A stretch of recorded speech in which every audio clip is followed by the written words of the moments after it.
Sigit. Halo, halo, ya, halo, ya. Baik, sudah tersambung Pak dengan Ya. CNN Indonesia TV. Kami tengah live untuk breaking news. Bisa Anda gambarkan bagaimana upaya sejauh ini untuk evakuasi, Pak Nanang?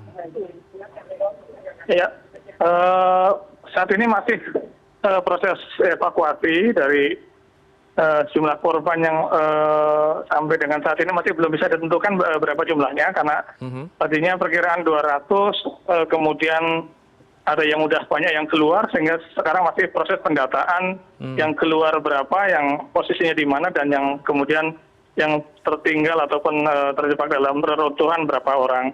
Baik. Ini tim SAR Gabungan masih melaksanakan proses evakuasi karena memang masih banyak kita dengarkan jeritan-jeritan dari para santri ya yang ada di bawah reruntuhan. Cuma kami memang masih terkendala dengan bahwa bangunan ini masih rentan sekali untuk runtuh kembali seperti itu. Baik, tanpa mengurangi rasa empati kami juga prihatin dengan kondisi yang terjadi saat ini di sana. Kami paham sekali Pak Nanang, tapi bisa Anda gambarkan seberapa orang yang sudah berhasil dievakuasi, Pak? Tadi yang sudah evakuasi itu kita 4 orang yang sudah terevakuasi. Yang memang masih terlihat kakinya kemudian tangannya seperti itu. Baik, kemudian apa upaya sejauh ini Pak? Apa kendala yang dialami sehingga sulit untuk mengevakuasi korban berikutnya yang masih terjebak? Ya, di samping memang tempatnya ataupun posisinya yang tidak di satu tempat, akhirnya ada di banyak sela-sela bangunan atau di bawah reruntuhan. Kemudian peralatan juga masih terbatas. Artinya untuk alat ekstrikasi ini kami masih butuhkan banyak dari tempat yang lain, dari Polda maupun dari Damkar dan lainnya juga sedang diterap kemari, termasuk dari Basarnas dari Semarang juga kami terap kemari karena memang masih membutuhkan banyak peralatan ekstrikasi yang digunakan. Untuk saat ini masih berusaha untuk melaksanakan dengan apa peralatan yang memang sudah ada.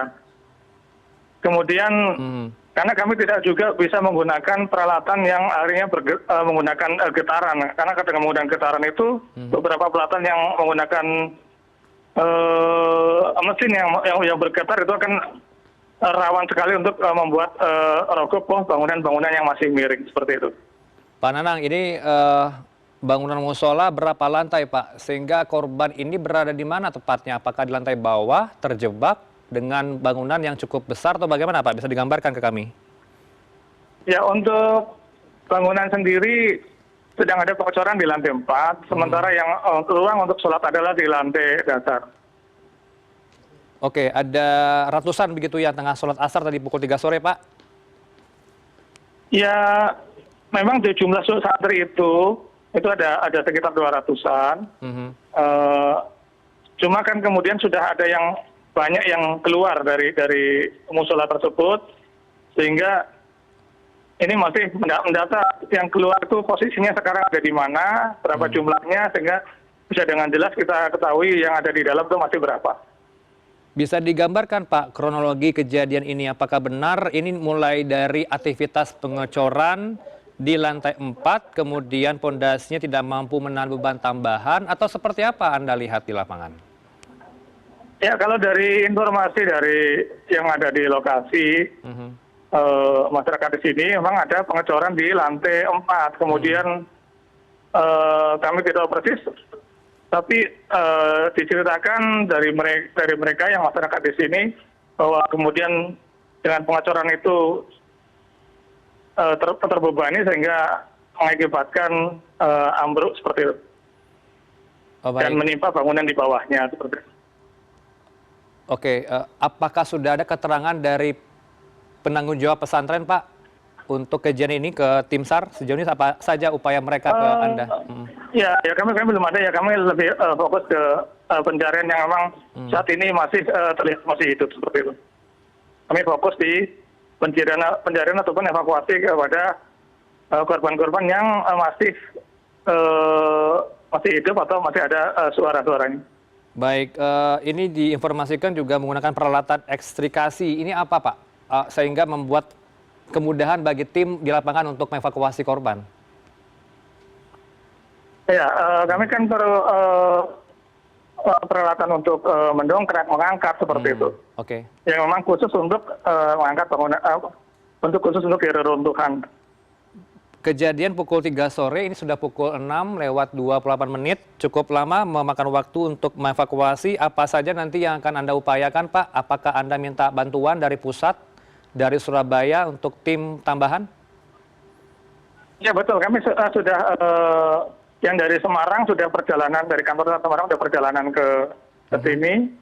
Kemudian kami juga ada dropping personil dari Basarnas Pusat juga ke lokasi karena memang jumlah korban masih banyak. Mbak, dari pengalaman Anda, berapa lama seorang ataupun beberapa korban yang terjebak di reruntuhan untuk diselamatkan? Apakah memakan waktu yang cukup lama untuk mengevakuasi korban tersebut, Pak, dari pengalaman Anda? Ya, tergantung dari pertama jumlahnya dan juga tentunya posisi dari korban itu sendiri. Karena ini juga reruntuhan ini kan juga 4 lantai ya, jadi bangunan cukup apa namanya, cukup banyak reruntuhannya. Di samping itu juga betonan ini juga masih riskan sekali untuk ambruk kembali gitu, sehingga kita juga harus ekstra hati-hati dalam melaksanakan evakuasi. Pak, Anda punya informasi, Pak, ini kan ada 4 lantai yang berada di lokasi. Lantai 1, 2, 3, 4, Anda mengetahui aktivitas yang terjadi apa saja, Pak, selain sholat tadi di pukul 3 sore di lantai bawah? Gimana? Ya, ini kan ada bangunan yang berlantai 4 begitu ya, Pak, ya, yang menjadi ambruk pada pukul 3 sore tadi. Apakah Anda tahu aktivitas yang terjadi selain sholat asar di lokasi? Iya, kejadiannya mereka pada saat sholat asar berjamaah. Oke. Ada berapa personil, Pak, yang diterjunkan untuk upaya evakuasi hingga malam ini? Ya, untuk saat ini ada sekitar 60 personil ya, baik dari Basarnas sendiri, dari BPBD, dari Tagana, dari Damkar, dari TNI Polri, dan juga masyarakat setempat. Baik, kami juga melihat di lini masa ada upaya juga dari pejabat setempat, Bupati Sidoarjo Subandi yang terjun ke lokasi. Apa upaya Pemkab sejauh ini dengan tim SAR, koordinasi seperti apa, Pak, dalam upaya evakuasi? Ya betul, dari pemerintah daerah juga memberikan dukungan, baik itu perlengkapan logistik maupun juga alat berat. Cuma alat berat saat ini belum bisa digunakan karena memang kita nggak bisa mengangkat bangunan-bangunan ini yang di atas ini diangkat dengan alat berat karena memang masih ada yang kondisi hidup. Oke, ada juga upaya untuk mencari oksigen, membantu korban yang tertimbun di reruntuhan. Ini bagaimana, Pak, kebutuhan oksigennya, Pak, kepada korban? Iya, betul sekali. Betul sekali. Kami sudah mencoba mengusahakan oksigen yang